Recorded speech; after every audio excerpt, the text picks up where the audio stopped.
Civil अस्पताल सारंगढ़ में medical camp का आयोजन किया गया। आईएएस वासु जैन एसडीएम सारंगढ़ ने कैंप का निरीक्षण किया।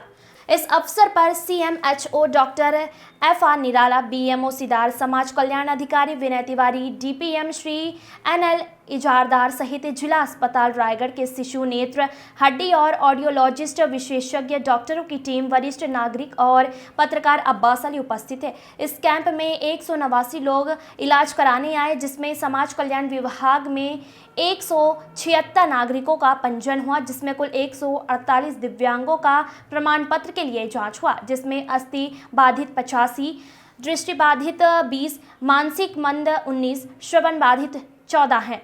अब जांच के बाद वो वेबसाइट swlambanCard.gov.in में प्रमाण पत्र डाउनलोड कर सकते हैं। प्रमाण पत्र बन जाने से सरकार की कई योजनाओं का लाभ मिलेगा।